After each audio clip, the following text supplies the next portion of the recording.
So can your iPhone get a virus? So the short answer to that question is yes, your iPhone can actually be infected by a virus, but don't panic, because in many ways it's unlike the viruses you would equate to a PC virus. It's not the same thing. So how can your phone get infected, and what should you look for, and what exactly can you do if you fall victim to a virus? We're going to talk about all that in this video. So one of the first things I want to talk about is exactly how your phone can get infected by a virus, and it can happen one of three ways. The first way is actually if you jailbreak your phone, and what jailbreaking basically is you're circumventing Apple's built-in security systems so you can load applications that are not in the actual Apple App Store itself. And by doing so, you can make your device susceptible to malicious code of some kind. And so the other thing you can do is actually sideload applications from websites. And yes, you can still sideload applications from websites without jailbreaking your actual device. And again, by circumventing the App Store, you open yourself up to the malicious code we spoke about earlier. And the least common one, but it still happens, is by clicking on any links or going to any sketchy websites that auto download things directly into your device. Now, like I said, this one's a little bit more uncommon because Apple actually have some safeguards built into their iOS system to prevent any kind of malware or spyware from getting into their device,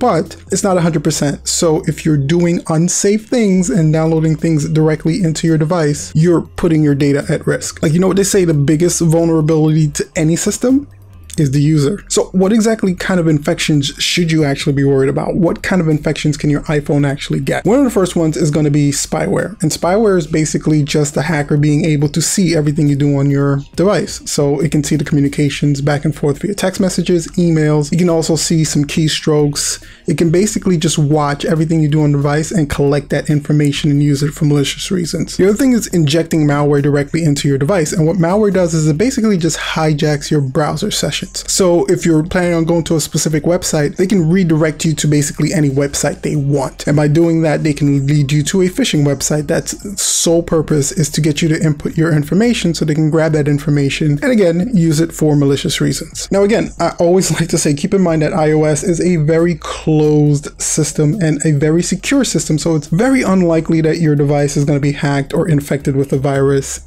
as long as you're doing everything the right way. Now, let's say you do believe you have a virus. What exactly should you be looking for? What are some of the warning signs that your device may be compromised in some way? Well, that's easy. It's going to be anything that's out of the ordinary on your device itself. So if your device is just not operating the way it normally does, if you're seeing freezing, if you're seeing slowness going in and out of applications, if you're just seeing applications not launching right, shutting down, restarting, or even applications using just a massive amount of data, well, more data than they normally use anyway. Or even if you see your browser sessions being hijacked, if you're putting a website and it redirects you to another website, or you're seeing pop-ups or ads or things like that just popping up on your device that don't normally come up, then there may be an indication that your device is compromised or has some kind of virus or adware installed of some kind. So then I know your next question is going to be, if you are compromised in any way, what are the next steps you can take to kind of clean out your device? Fortunately, there is some things you can actually do to make sure your device is secure. So believe it or not, one of the first things I always suggest is for you to turn on your airplane mode. And what airplane mode does is just basically kills all the connections on your device itself. I'm not saying anybody is directly connected to your phone, but if you feel your phone is compromised, it doesn't hurt to just turn airplane mode on and reset all those connections.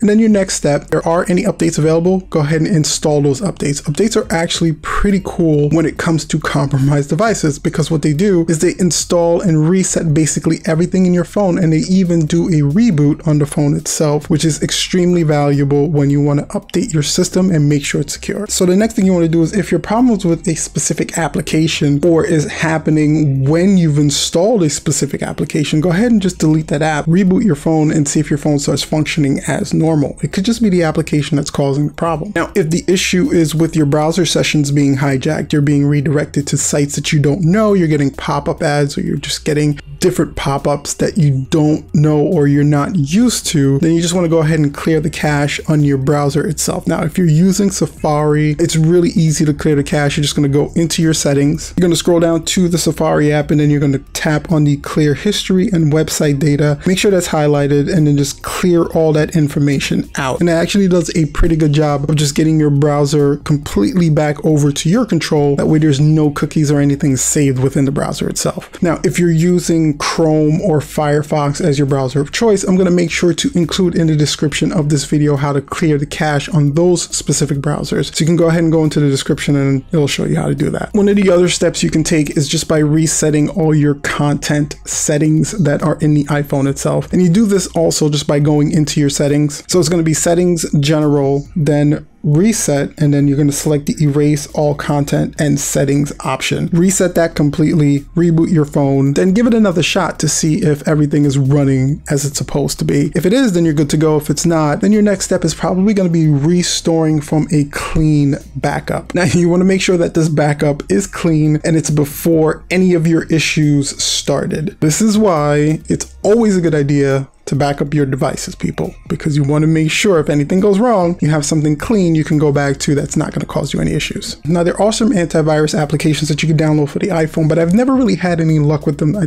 found that they gave a lot of false positives when I scanned the phone with them. But any of you have had any luck with those antivirus applications, have a good one that you can recommend, go ahead and comment in the comment section down below this video. And also, how are you keeping your device safe from viruses? Go ahead and share your thoughts and comments in the comment section down below as well. And while you're down there, if you enjoyed the video, why not hit that like button and that subscribe button? It definitely helps the channel and it lets YouTube know that this was a helpful video. With that bell for notification, that bell is actually pretty important because it's the only way you guys are going to know when we release some cool, helpful content like this one. Until next time, guys, we did a video recently showing you how frequently you should actually upgrade your phone. The number might surprise you a little bit, so you can check that out here. And this is something YouTube believes you'd enjoy watching. Guys, thanks again so much for checking out the video. And as always, stay safe out there. And until next time, peace out.